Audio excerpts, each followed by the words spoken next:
Hello and welcome. Well, relationships, as we know, can be complicated and complex. I don't think anyone enters into a marriage with the intention of wanting it to end in divorce, especially when there are children involved. Divorce can be very unfortunate. However, it's not all too uncommon. Did you know that 33% of all Australian marriages are expected to end in divorce? There's no doubt the toll of ongoing lockdowns has put a strain on many couples over the past year and will be, I guess, a contributing factor to anticipated rise in divorce rates. So, if you're currently going through a separation or are possibly considering it, and or are a friend or a family member of someone in that situation, and you're looking for tips on how you can help them or help yourself go through the separation in an amicable manner, well, you're in the right place. To help share her expert tips and advice, we welcome our special guest today, Kirsty Salvestro, family lawyer, mediator, and divorce guide, and the author of the book, What Are We Fighting For? Thank you for joining us today. How are you? I'm good, thank you, Rachel. Thank you for having me. Now, you're an expert in providing separating couples with a peaceful pathway. Man, how easily and realistic is this, and can it be achieved? Look, Rachel, I've been working in the family law area for over 18 years now, and more recently in the last 4 years have just primarily moved into the more peaceful methods, and what is more peaceful is the out-of-court methods. It's very achievable. All the couples that I've been working with over the past 4 years, it's been very successful. I often will find that people might come in with more of a negative or non-peaceful attitude at the start, and it's really about working with them and helping them along that pathway and keeping them, on the peaceful pathway, as I call it. Yeah. And as we are just chatting offline before, the lens and I guess the motivation of what your business is about and helping families to be able to find a peaceful pathway through separation is just so refreshing. So I have to congratulate you for that in general. Now I just wanted to acknowledge that there was an Australian study recently, which will provide a link to in the show notes. The study reported that a whopping 71% of divorcees blame something called affective issues for the cause of the marital breakdown. Those issues including communication problems being the highest of 27%, loss of connection, and infidelity trust issues. So when communication issues, as we can see, are the most common cause of marriage breakdowns, how difficult would it be to make it work and to be able to find like a peaceful pathway through that, when the communication itself was the issue that led to the breakdown? No doubt this would be a real challenge. Yeah, look, Rachel, when I work with couples, I very much work on themselves. So we all know that in any conversation, any negotiation, any discussion, it's about how we hold ourselves, I believe, and how that, the decisions we make and the way that we choose to act will then have an impact. The reason I say that is I really focus on behaviour. So yes, often marriage has broken down, primarily communication issues. And so then you would expect that when you get to the negotiating or talking about separation, that those communication issues are going to flow on. And they do, but this is really a time for people to look forward and go, how can I improve my communication with my ex-spouse in order to be able to have some really great discussions, to be able to look at the picture that I'm looking for in the future. With divorce, I believe we need to change the way that we see divorce. It doesn't necessarily have to be a negative thing.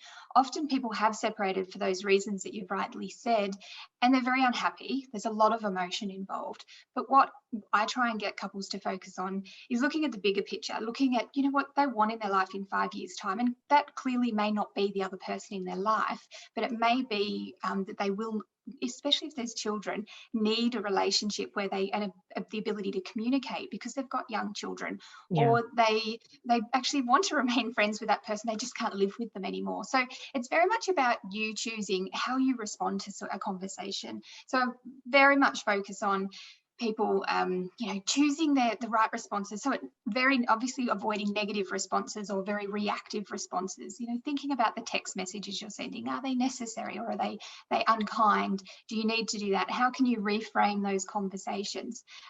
So yes, I know obviously a lot of the time those big problems have come from the marriage, and we then do work on them in the actual separation process. Okay. Now, lots of other questions to get through. But before we do that, I just wanted to acknowledge we published your article, and the title is 4 Tips to Achieve an Amicable Settlement. Now, for someone who hasn't read the article yet, can you please tell us what it's about, and of course, what inspired you to write it? Look, I guess it's all my work at the moment, and the reason for writing my book is to just get the message out there to people going through separation, or people supporting someone going through separation, that there are ways to stay amicable, because that's often the biggest question I get. How do we stay amicable, and why? So the article was very much based around trying to give people 4 tips of how to actually stay and stay amicable and achieve a peaceful pathway. Some of the tips that I had that I've put into the article, the main one is pretty much what very much what I spoke about just then, about how you behave. Be really civil and show respect. It's very much about focusing on your actions, your choices, your behaviour, and how you're going to deal with this process, and how you want to be seen at the end of that process. One of the other, there's 4 tips. So the second tip that I put in the article, I have lots of tips, so these are definitely my top ones when we're talking about amicable, is we talk about, I call it getting legal information, not just legal advice. Now, the reason I say that, and sometimes that sounds confusing to people because they sound like the same thing, but they're not.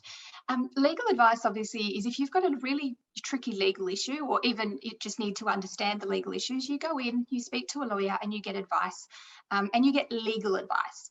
What I really encourage people to do is, before they necessarily get that, unless there is a really tricky legal issue that they need immediately resolved, or an urgent issue, to actually just gather all the information. So the information might be, the processes that are available to them in separation, the support networks that are available, getting all that information, and then realising, well, what questions do I actually need to ask my lawyer, and do I need that legal advice, and what is it, rather than just going straight into a lawyer's office, because I really find there's so many wonderful support networks available to separated couples that should be done before you start negotiating, because we need to get our behaviour right and our mindset right before we can negotiate. The third one is a huge one, and it's really actually quite hard for people, and it is the willingness to compromise. The thing about my process, and I think every other mediator and lawyer out there, is we need people to come in not with just necessarily a one frame mindset. The mindset of just coming in and saying, this is what I want, and I will be unhappy if I don't get it.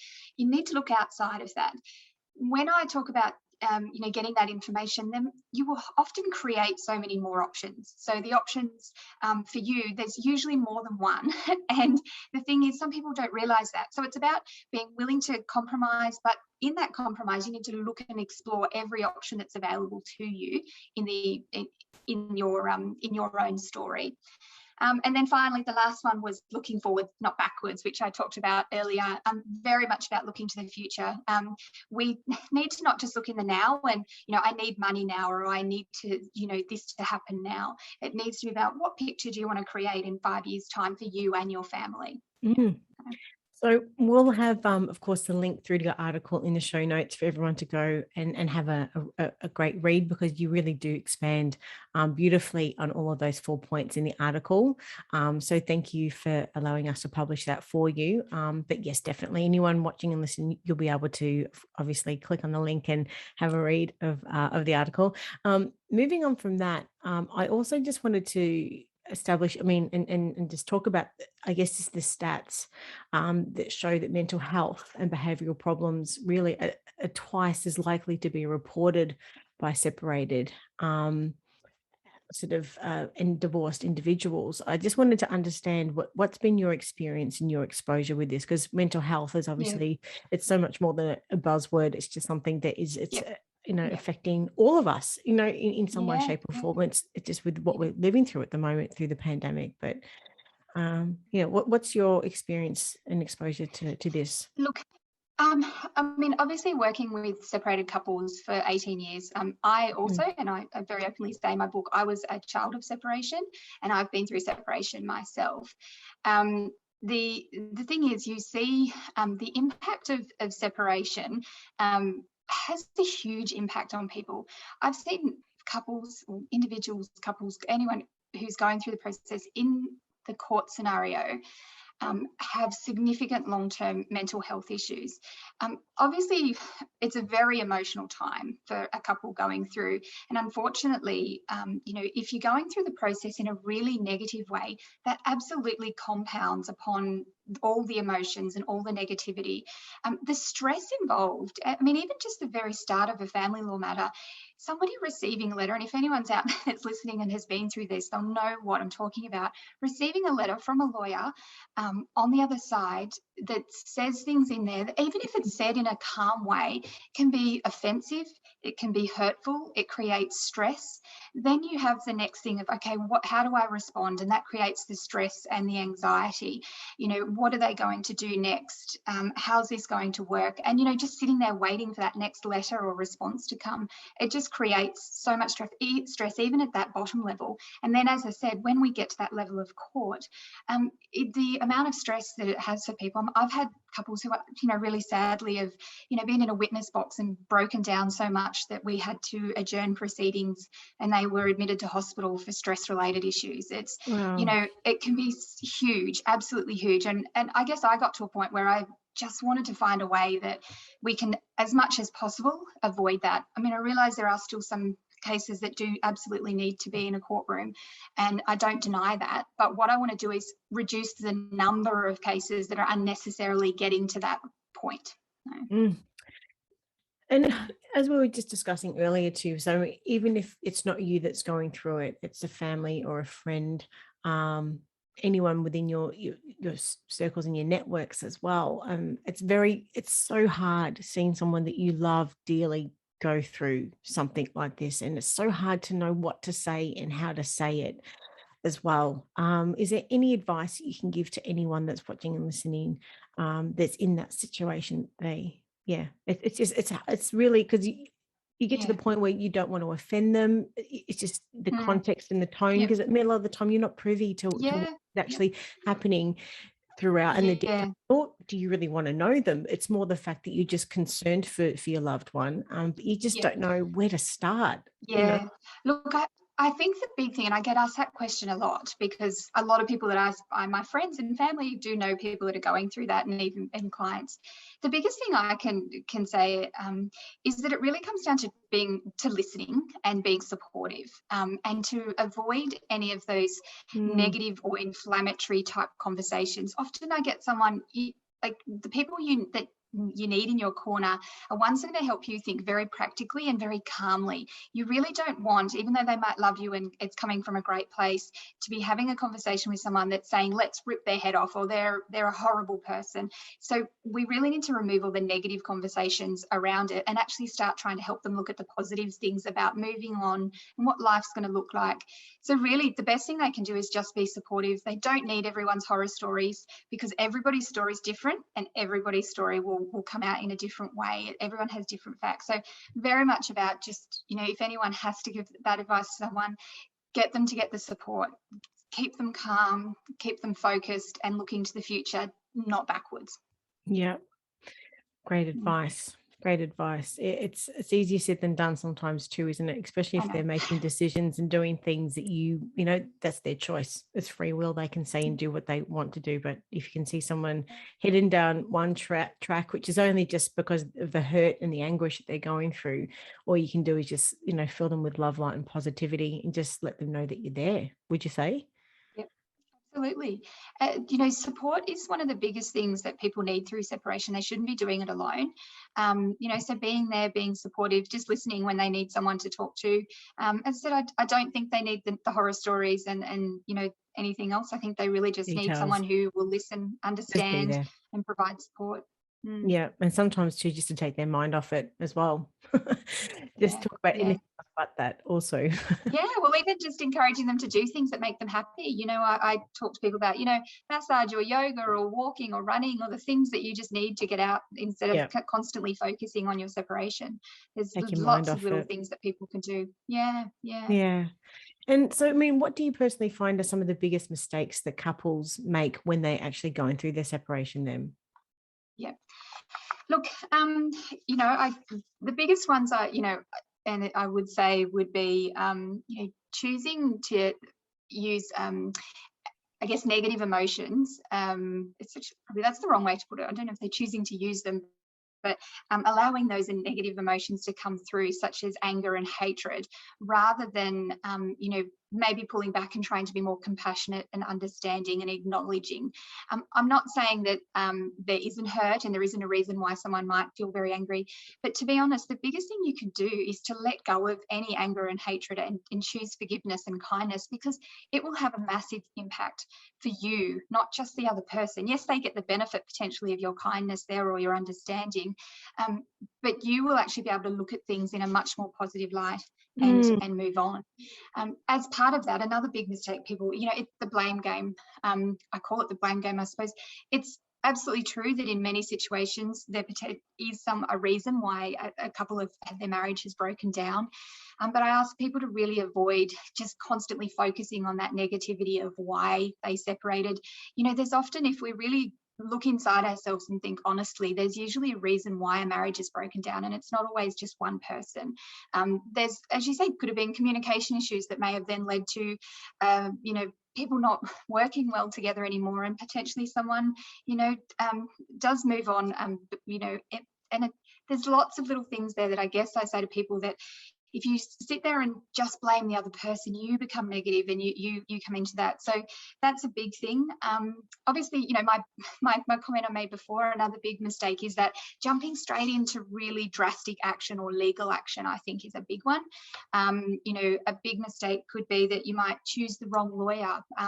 There are some amazing lawyers out there that are wonderful litigants, but are they the right person for you? What sort of person you're looking for? So a big mistake is just jumping in, or even, transferring assets, or stopping, contact with children, all those big decisions that are going to have a long-term effect. People need to pull themselves back and think about, whether that's a good action. So that's a big one. And yeah, look, as I say, taking that, unnecessary or immediate action can be a really big mistake, because it itself, let's say someone transfers money or an asset, it just creates mistrust. It starts everything on a negative tone, and then people jump straight into lawyers and start doing these because these things have happened and they feel they need to protect themselves. Trying to build that trust back up, but in a different way. We need to look at separation as a new relationship with that person, and you want that one to be as positive as possible, especially if you've got children, because you're going to spend a lot of time with them in the future, communicating, talking about children, going to weddings or graduations, whatever it might be. And you want to be able to look them in the eye, hopefully, and be able to sit at the same table for the sake of your children. Interesting what you're saying about the blame game. And I think, perception and looking at things from a different point of view is such a powerful thing. But of course, taking responsibility as well for ourselves, and as rightly said, it takes two to tango as well, depending on the situation. So it can be really quite difficult to, no doubt, to be present with yourself and to emotionally regulate, to accept that maybe something was potentially partly your doing as well. So not only are you going through, the separation and everything else that comes with it, but then you've actually got to sit and be still with yourself to actually have that empathy, instead of look at it from the other perspective and look at, how has my actions, my words, my everything that I've done affected my partner that's led us to this situation. So there's a lot of deep diving that people would have to go through, I think. Absolutely. And that's a huge one. It's very much about, trying to switch that negative answers to everything. So, obviously things have happened, but rather than blaming yourself or blaming them or doing any of those things, let's put a really negative, positive thing on this, going, well, if that hadn't have happened, then maybe my life would be different, and, it moves in a different way. I think it's about really trying to remove the negative answers as to the whys and the blaming people, and trying your best, which I know is very hard. I promise you, I've been there. It's really difficult. And I'm not saying that it's easy, but, it's such a challenge for people. And if they can choose that challenge rather than the fighting and the court and the lawyers, then they will be much better off down the future. Down the track. And there's always just that saying that if we don't learn our life lessons, I'll just keep repeating them until we do learn it.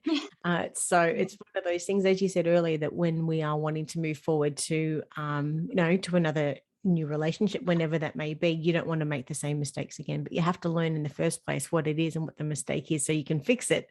So absolutely, there's a lot. I mean, there's a lot of compounding things happening when people are separating. It's going through all of that, of course, with their separated partner, but then going through all of that internal work themselves as well. It's incredible. What is also the peaceful pathway that you talk about in your book? I'd love to learn a little bit more about this. Okay. Yeah. Look, it's very practical. I found that I was working through a process with my couples, especially in my mediation settings, because I work as a family lawyer and also a mediator. And I do love the mediation setting since I've moved more into that. But I found myself working through, a 6-step. And I found that if they followed that, it really had much better outcomes at the end, and also a much better process, and it was much less stressful for people. So I've written my book, What Are We Fighting For? Incorporates the 6 steps. So the first step is staying calm, and to be honest, that's pretty much all the stuff we've just been talking about. Getting support networks in place, thinking about your behaviour. So I work with couples on, I call it a behaviour guide. So really setting their own, rule about how they're going to behave through this entire process. For themselves? Yes, themselves. It's all about yourself. It's very hard to make somebody else do it. But I often find that if you yourself can follow a particular pathway and set the example of behaviour, it does have an impact. And I also work on their morals at that point as well. So really thinking about, what if some people say, like, my top moral is forgiveness, yet we get into a mediation and they can't forgive something, and you've got to work on that and go, well, let's look back at your morals and work on what, how you want to put that into this scenario. So step 1 is very much about just kind of pulling everyone down. I wrote this book on the basis that I had a lot of people saying, what do I do? As soon as you separate, no one has no idea. So it's to walk them through the entire process, but in the kindest, calmest possible way. So step 1, very organized, staying calm, looking at behavior. Step 2 is about preparing, preparing yourself. And that is, yes, maybe checking in with some of those support networks, whether it might be you need to talk to an accountant or a counsellor or do some family courses, those sorts of things. I've got tips in there for people as to how and where they can access all those resources. Step 3 is gathering. So that's gathering all your information that you need. Now, a lot of people go straight to a lawyer to do this, but I just want people to be able to know that there's a lot of this stuff that they can do on their own. So where they find that information, what they really need, and they can actually get it all together. My 4th step is exploring. So we then move into, as I said, about when we're talking about compromise and options, really looking at all the possible options that you might have available in your scenario, drawing in on all that stuff you'd gathered. So a financial plan or an accountant's advice that you may have gotten, and how we can apply that to your scenario. And then my last steps are negotiate and finalise. So the negotiate phase is very much of using all that work that you've done and then getting into a negotiation. Now, I walk people through being able to sit down together and negotiate, but obviously then there's also the option, if you don't feel you can do it between the two of you, to use a mediator or a kind lawyer, as I call them, to negotiate. And then the last step is to finalise. So that's my pathway, and I call it that. And all my work, whether it's my mediations or my family law, my collaborative family law matters, are all very much just following that pathway. And I think it really works for people. Thank you for sharing that. And we'll have a link in the show notes, obviously, for anyone that wants to buy your book and wants to reach out to you as well. Just before we sign off, I just wanted to just chat about, I guess, the current state of play and where we are at the moment. And heaven knows how long we're going to be in these scenarios with COVID. In doing prep for this chat today, I saw that there was some stats from the separation guide that showed it's a whopping 314% increase in the number of couples thinking about separating during lockdown. So there are, a lot of concerns. Of course, this whole COVID crisis is generating what we're anticipating, sort of at the moment, this rise in the coming months and years. And of course, compounding with that, we're likely to potentially have, a potential recession on top of that as well. So I just wanted to get your thoughts generally on just this increase. And of course, with a focus on looking at things, from a peaceful perspective and things, I mean, it obviously everything is worth saving. If relationships should have the opportunity for that. I just wanted to just touch on that for the moment to get what your thoughts are on this whole trend. Yeah. Look, it's I think it's only going to get worse. I mean, look, we've had lots of speculation about what's going to happen with couples and with family law. We talk about, I mean, obviously stress and all those things impacted financial pressures, job losses, all those things through COVID, even just being locked in the same house if you're not getting along well. I think will have a long-term impact. But I think we're going to see that a little bit later down the track when everything does open back up. A lot of people are not making massive, big life-changing decisions at the moment. They might be worried about finances or in the same home and don't have many options to be able to relocate or whatever it might be. So I think the impact's actually going to be worse over the next 12 months to 2 years, because that's where everyone's going to make those decisions, and they're going to have more options available to them to do that. So I mean, I guess the thing that I try and work on with couples is if they are thinking about that or they're worried. I mean, the reason I wrote the book was I honestly just feel that people spend so much time and money fighting in family law, when I think there's, like, as I said, I've worked it so that couples can actually work through the entire process on their own and go through that without having to spend a lot of money.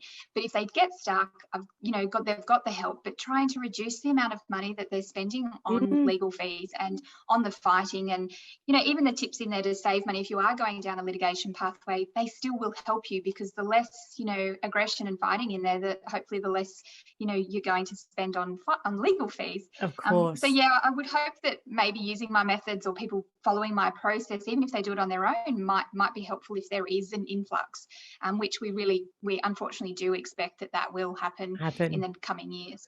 Yeah. I also read that Relationships Australia released a survey in 2020 last year that found that 42% of respondents stated that being stuck home in lockdown and prolonged periods of isolation had negatively impacted their relationship with their partner. So no doubt that even if people haven't, as you just stated, haven't necessarily taken that step to formally separating and starting that process, they have been thinking about it. So, but no doubt, as you were saying before, there are ways to peacefully to navigate this through, thankfully for like people like yourself and these books that are available. And divorce can be expensive also, as you just mentioned. So what would be, I guess, the average cost of family law litigation? I'd be fascinated to know. Yeah, look, I mean, according to statistics, it's unfortunately between $50,000 to $100,000 that people lot of money. So between 50 a lot of money, and that's grand. each. That's each. So potentially you could be up for a couple. Yeah, spending more than that. Look, I would say that it depends on the type of lawyer you get. I mean, there are some bigger firms that obviously have massive overheads, and their expenses are a lot higher than perhaps if you're in a smaller area, a rural firm. So that definitely can range, but that's actually the national average that people would be spending on those things. It's really sad to see, and for me, I think besides the financial impact, the massive impact is that it's just having on their families, on their kids. There's statistics out there about the effect that, fighting parents has on the children. It's just, as a parent, it's a horrible thing for your children to suffer. And sadly, that's what's happening to a lot of the children that are seeing, if, parents that are fighting. The couples that I see that work through this process and are really kind and respectful to each other don't have to love each other anymore. But if they can be kind, the impact of that on their children is amazing. Their children are much more relaxed. The anxiety levels are down. All those sorts of things are just the impact of you really choosing kindness and in your separation. It'll have on you, it'll have on your children, it'll have on your bank account, all those sorts of things. So Yeah, and yeah, leading by example in front of the children and demonstrating that even if things don't work out, you can still work through them amicably is such a powerful life lesson for any yeah, parent to teach their children. yeah. And Rachel, can I mention one other thing just briefly on that topic? Sometimes obviously people find it hard to find the right lawyer. I'm actually part of a group called the Kind Lawyers. I did mention finding a kind lawyer. We actually have a group known as the Kind Lawyers, and our aim is to get that message out there to people that we need to, you know, the lawyers as well as the clients need to focus on how they're responding in their behaviour and walking people through these more peaceful methods rather than, you know, looking down litigation or negative pathways. No. Okay, well, we'll ensure that we have that link also in the show notes. Look, this has been a really insightful and helpful chat, no doubt, for everyone watching and listening, and lots of food for thought, and always looking at, I guess, the situation with light and love about how we can actually approach these situations as peaceful as possible. So, for anyone watching and listening, if you were to summarize your key messages, what would they be? Look, my key messages, I think, hopefully I've made it clear now, is kindness. I think kindness and, you know, being caring and understanding in a separation is one of the biggest things you can do for yourself and for everyone around you. And also picking your team, you know, pick the right people to support you, to give you the legal advice, to walk you through the process. It's so important, and it'll change your life if you can choose the right people. Okay, wonderful. And if parents have got any questions for you and or want to grab a copy of your book, whereabouts can they find you? Look, the best place is probably just my website, which is www.flourishfamilylaw.com.au. That has the links to my book and all my other resources if people want to use. And there's a few free downloadables and things like that on there as well. Perfect. We'll have all of that information in the show notes. Thanks so much for your time today and stay safe. Take care. Thank you. Thank Okay, you. bye.